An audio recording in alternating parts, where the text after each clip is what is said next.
Whew. This task is truly draining all my energy.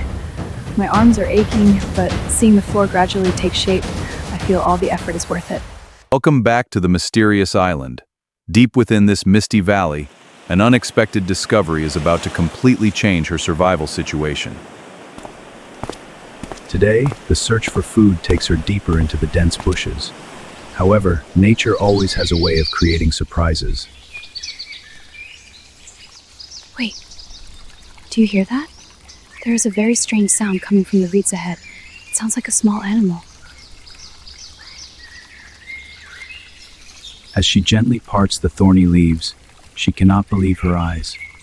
A frail black panther cub is shivering, completely alone. Faced with a weak creature in the deep forest, survival instinct and compassion are tearing her apart. This is a dangerous decision. Oh my god, this is a black panther cub. It seems to be the offspring of the creature from the other day.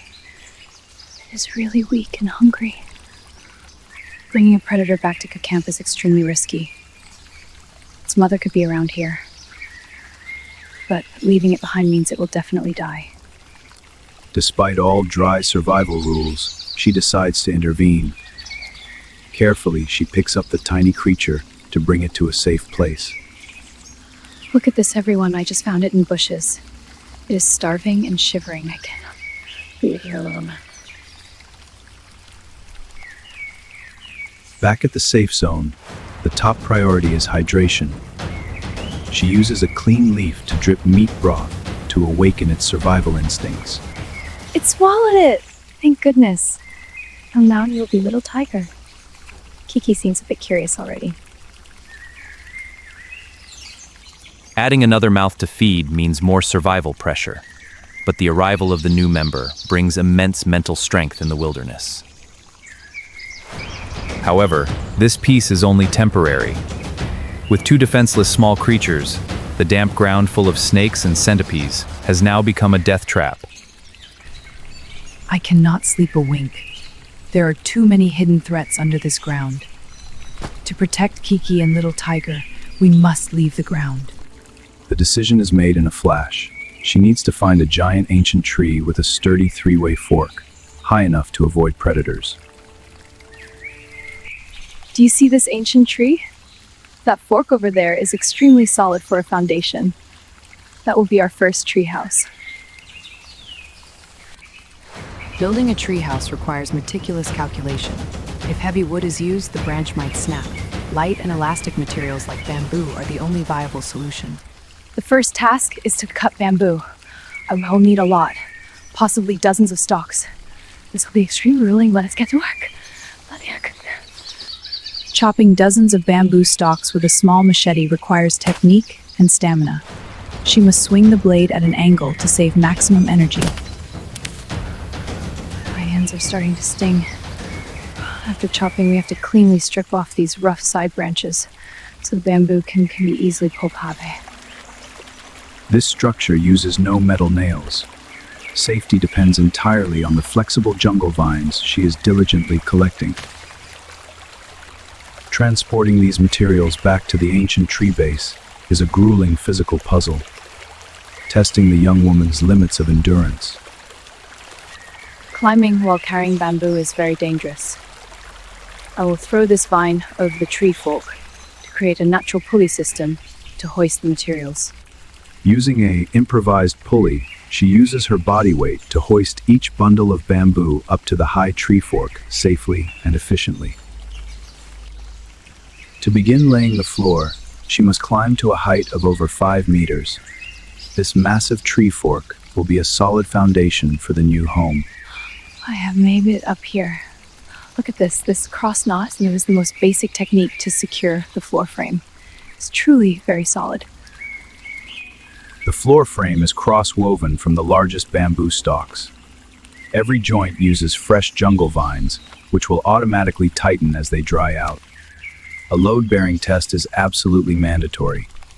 If the floor frame collapses in the middle of the night, the consequences will be utterly disastrous in this forest. This task is truly draining all my energy.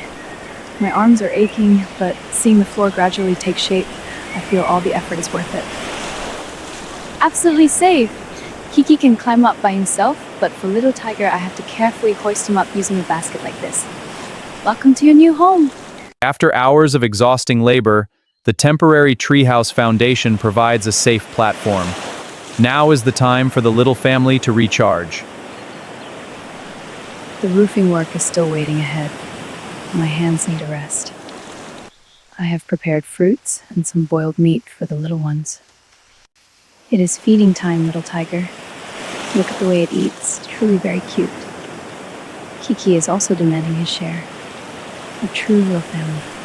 Providing regular food helps the young panther recover quickly. Its wild survival instincts are gradually awakening with every piece of meat. A strange bond blossoms amidst the dense jungle canopy. In the harsh wilderness full of brutal dangers, this peaceful moment is priceless. Sitting up high like this, absolutely safe, and watching the brilliant sunset fall over the forest. This scenery gives me so much motivation. However, a treehouse is incomplete without a roof. Sudden tropical rains can quickly drain body temperature. Dark clouds are gathering. I must take advantage of the time to cut many giant palm leaves for roofing before the rain pours down. Leaf roofing requires precise layering from bottom to top. This thick layer of leaves will create a perfect waterproof shield. Done! I have tied the leaf layers tightly with jungle vines.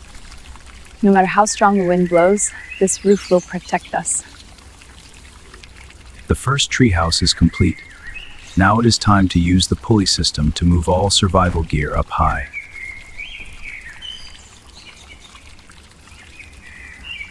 All belongings have been moved up. Kiki and little Tiger are resting vigilantly. We finally have safe home. A final test is challenging the swaying against strong winds. The treehouse stands firmly, proving the perfect cross-weaving technique. Look at this, I bounce comfortably and the bamboo floor does not creak at all. The elastic structure of bamboo truly works wonders up high. The new living space provides a massive tactical advantage. It not only isolates from predators, but also keeps the belongings perfectly dry. The air up here is incredibly airy, completely different from the ground. I have lined a layer of dry palm leaves as an extremely soft bed. Even wild creatures can sense the absolute safety. They quickly adapt to the altitude, curling up fast asleep in their new nest. It is getting dark. Tonight, for the first time in many days, I think I will have a complete dreamless sleep. Night falls, the forest sinks into darkness. For the first time, the campfire on the ground becomes a safe viewpoint from high above.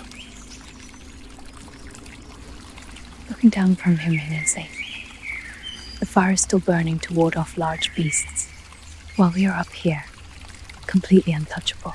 Both Kiki and little Tiger have fallen into a deep sleep. A rare night where survival instincts do not have to strain in vigilance. But just as peace seemed to have been established, at the edge of the dark ocean horizon, an artificial light suddenly flashes. What is that? Do you see it? That is absolutely not lightning. It is clearly a light signal from far offshore. In wilderness survival, staying alive relies not just on physical strength, but on a relentless battle of intellect and skill. Watching how this girl makes decisions, I am personally truly impressed. She doesn't panic when facing the death trap of a predator-filled jungle floor. Instead, she acutely shifts to higher ground to build a tree fortress. I highly evaluate her resourcefulness in engineering a rock-solid structure without a single metal nail, using only fresh vines, elastic bamboo, and a natural pulley system to conserve her energy. But what makes me reflect the most is her choice to rescue the Panther Cub. In such a harsh place, many would abandon it for self-preservation. Yet for this young woman, compassion is not a weakness. In my opinion, that empathy is an invaluable mental therapy, helping her maintain her humanity so she isn't swallowed whole by the wild. Amidst unforgiving nature, Sharp knowledge combined with a warm heart is truly the most powerful survival weapon.